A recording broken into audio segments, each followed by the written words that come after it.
तो हेलो बच्चों, स्वागत है आपका एक बार फिर से बॉटनी वाला में। तो चलिए बच्चों शुरू करते हैं और आपको फ्रूट पढ़ाएंगे। हमने आपको पूरा फ्लावर पढ़ा दिया। आ रहा बच्चों, देखिए अगर फ्लावर की बात करेंगे तो उसमें सेपल होता है, पेटल होता है, स्टेमन होता है, कार्पल होता है, ठीक है ना। तो उसके बाद क्या होता है बच्चों, फ्लावर के बाद जब पॉलिनेशन हो जाता है फ्लावर में तो फॉलिनेशन होता है, फिर जाइगोट बनता है, तो फिर बच्चों उसमें फ्रूट बनेगा, सीड बनेगा, ये सब चीजें तो बनती ही हैं। तो आज जो टॉपिक हम लोग को बच्चों पढ़ना है वो फ्रूट पढ़ना है। तो फ्रूट पढ़ेंगे। अगली लेक्चर में बच्चों हम लोग क्या पढ़ेंगे, सीड पढ़ेंगे। और अगली लेक्चर में आपको शॉर्टकट बताएंगे फैमिली, क्योंकि बच्चों को फैमिली में ज्यादा डाउट होता है। आ रहा ना। वीडियो हमारी आप कहां से देख रहे हैं जरूर बताइएगा, कहां से आप हमारी वीडियो देख रहे हैं। चलिए बच्चों शुरू करते हैं। तो देखो बच्चों, तो अगर हम बात करेंगे फ्रूट का, ठीक है भाई, मान लीजिए फ्रूट के बारे में कोई आपसे पूछे कि फ्रूट क्या होता है, एक ऐसा है कि फ्रूट क्या है, कैसे समझेंगे फ्रूट क्या बोलेंगे। तो देखिए अगर आप फ्रूट की बात करेंगे तो आप कैसे फ्रूट बोलेंगे। एनसीईआरटी की लाइन में क्या कहा है, उसने कहा है कि आपने ओवरी का नाम सुना होगा, फ्लावर में ओवरी होती है, राइट। तो ओवरी से बच्चों क्या होता है, फ्रूट बनता है, और ओव्यूल से सीड बनता है, सबको पता होता है। फ्लावर में अगर कार्पल की बात करेंगे तो कार्पल में ओवरी पाया जाता है, और ओवरी से फ्रूट बनता है, और ओव्यूल से सीड बनता है।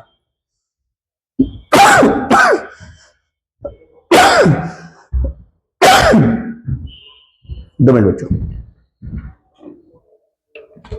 2 मिनट, खांसी आ रही।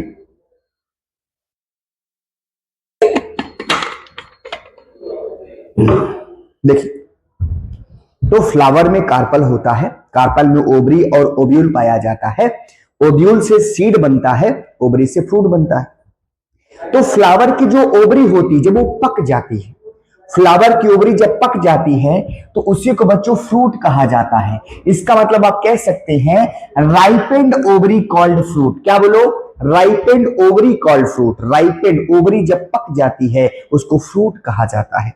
आ रहा है, समझ में आ रहा होगा। ओव्यूल को बच्चों फ्यूचर सीड कहा जाता है। ओव्यूल को क्या बोलते हैं बच्चों, फ्यूचर सीड कहा जाता है, और ओवरी को बच्चों फ्यूचर फ्रूट कहा जाता है।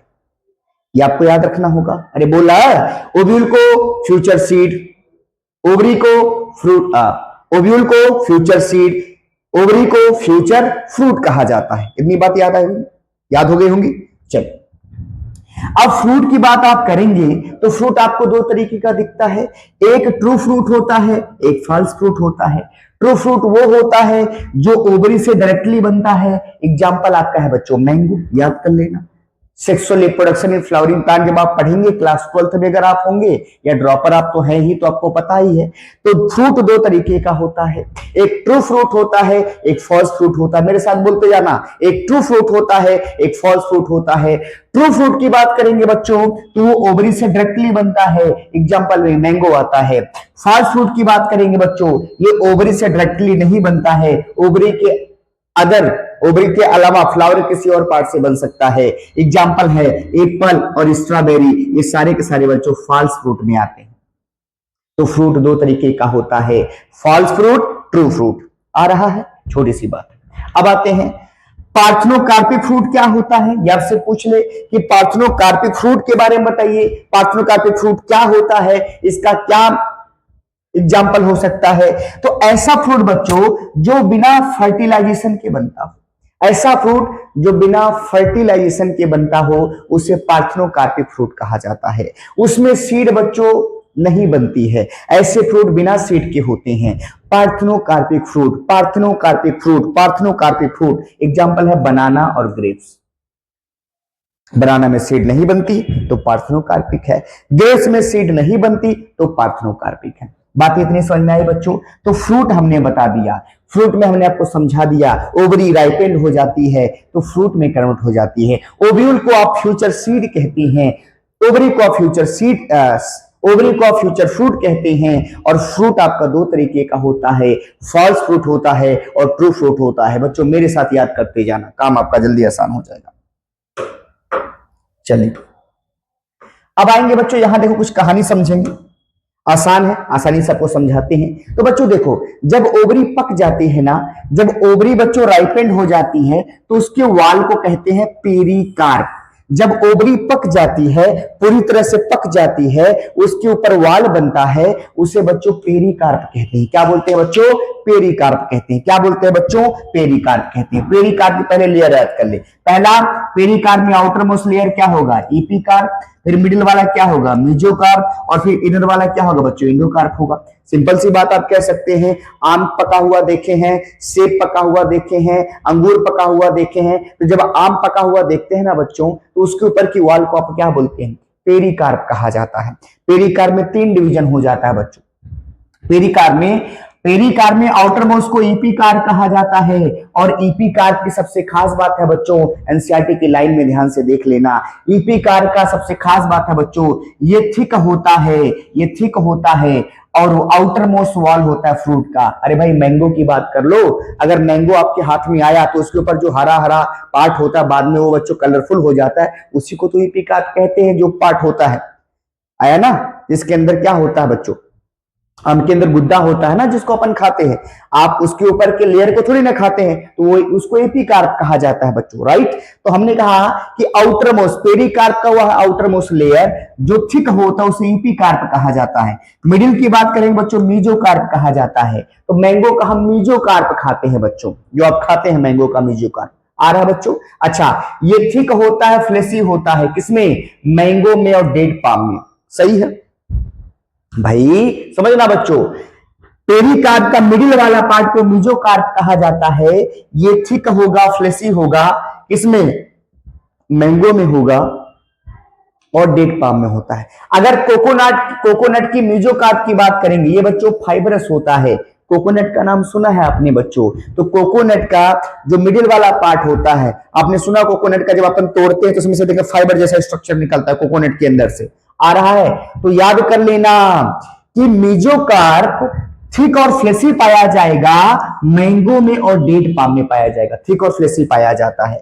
लेकिन कोकोनट का जो मेसोकार्प होता है वो फाइबरस होता है। इसका मतलब सारे मेसोकार्प थिक और फ्लेसी ऐसा नहीं होता है, सिर्फ मैंगो और डेट पाम में आपका मेसोकार्प थिक होता है, फ्लेसी होता है। लेकिन बच्चों कोकोनट में क्या होगा? फिर से बोल, कोकोनट में सर फाइबरस होता है। कौन? मेसोकार्प। कौन? मेसोकार्प। लाइन समझ में आया? चलो, इनर की बात करेंगे तो इसको एंडोकार्प कहा जाता है। तो आप कहेंगे अगर पतला होगा और मेम्ब्रेनस होगा तो ऑरेंज में होगा। एंडोकार्प ऑरेंज में पतला होता है, मेम्ब्रेनस होता है, लेकिन थिक होगा, हार्ड होगा, स्टोनी होगा मैंगो में और कोकोनट में। सही है सर? सही है सर, कोई दिक्कत नहीं है भाई। मैंगो की जो सीड होती है उसके ऊपर का जो लेयर होता है वो थिक होता है, हार्ड होता है, स्टोनी होता है बच्चों। मैंगो की बात करेंगे तो सिंपल समझ में आया। तो मैंगो की बात करेंगे तो मैंगो में क्या होता है? सीड के ऊपर एक लेयर होता है, उसी को बच्चों अपन क्या बोलते हैं? उसी को क्या बोलते हैं? एंडोकार्प कहा जाता है। तो एंडोकार्प आपका थिन भी हो सकता है और थिक भी हो सकता है और मेम्ब्रेनस हो सकता है, हार्ड हो सकता है, स्टोनी हो सकता है। अगर मेम्ब्रेनस है बच्चों तो एग्जांपल क्या होगा? ऑरेंज। और थिन हार्ड है बच्चों तो एग्जांपल क्या होगा? मैंगो और कोकोनट। तो हमने कहा बच्चों पेरिकार्प 3 पार्ट में डिवाइड होता है, इपिकार्प, मेसोकार्प, एंडोकार्प। सबसे बड़ा सवाल, कोकोनट का मेसोकार्प सर फाइबरस होता है, मैंगो का फ्लेसी होता है और एपिकार्प बच्चों ज्यादातर थिक होता है। बात करेंगे इंडोकार्प का तो ऑरेंज में क्या होगा? थिन होगा, मेम्ब्रेनस होगा। मैंगो में क्या होगा बच्चों? थिक होगा, हार्ड होगा, स्टोनी होगा बच्चों।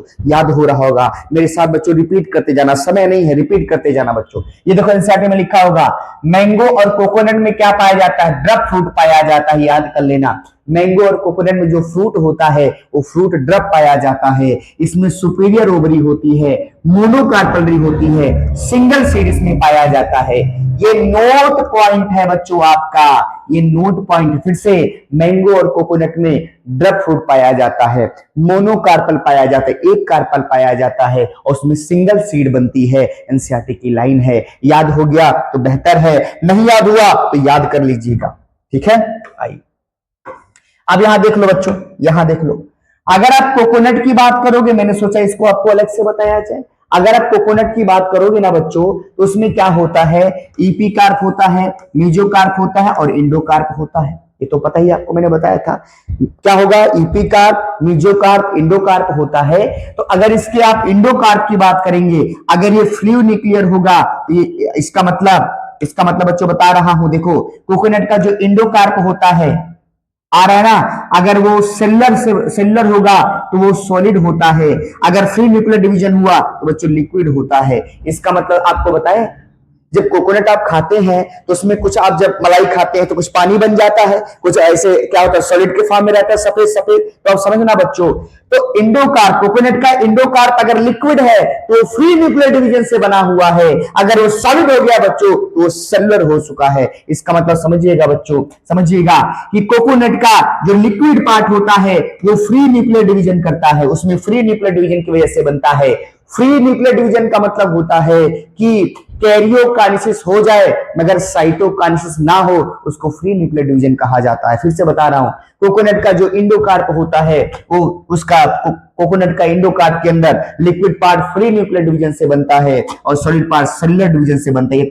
ये अलग टाइप का एंडोस्पर्म होता है, फ्री न्यूक्लियर एंडोस्पर्म और सेलुलर एंडोस्पर्म। तो लिक्विड पार्ट को फ्री न्यूक्लियर एंडोस्पर्म कहा जाता है और सॉलिड पार्ट को सेलुलर एंडोस्पर्म कहा जाता है, दोनों उसमें पाया जाता है। ये बात याद कर लीजिएगा। आए बच्चों, फिर से बता देता हूं, कोकोनट में क्या क्या बोल, एपिकार्प, मीजोकार्प, इंडोकार्प पाया जाएगा बच्चों, सबको समझ में। इंडोकार्प अगर इसका लिक्विड है तो इसमें कोकोनट में इंडोकार्प लिक्विड भी होता है और सॉलिड भी होता है। आप नारियल कभी भी अगर खरीदने जाते हैं तो आप कहते हैं मुझे पानी वाला देना, तो क्रीम इसमें नहीं आता, आता है बच्चों। तो हमने कहा जो सॉलिड पार्ट होगा वो सेलुलर एंडोस्पर्म कहा जाएगा और जो लिक्विड पार्ट होगा वो फ्री न्यूक्लियर एंडोस्पर्म कहा जाएगा। आ रहा समझ बच्चों। और फ्री न्यूक्लियर डिवीजन का मतलब होता है कि जब कैरियोकाइनेसिस हो जाए, साइटोकाइनेसिस ना हो, उसे फ्री न्यूक्लियर डिवीजन बच्चों कहा जाता है। और इसी स्ट्रक्चर से जो सेल बनेगा उसके अंदर न्यूक्लियस का नंबर ज्यादा होता है, न्यूक्लियस का नंबर ज्यादा होता है। ओके बच्चों, चलो आगे की टॉपिक को पढ़ते हैं।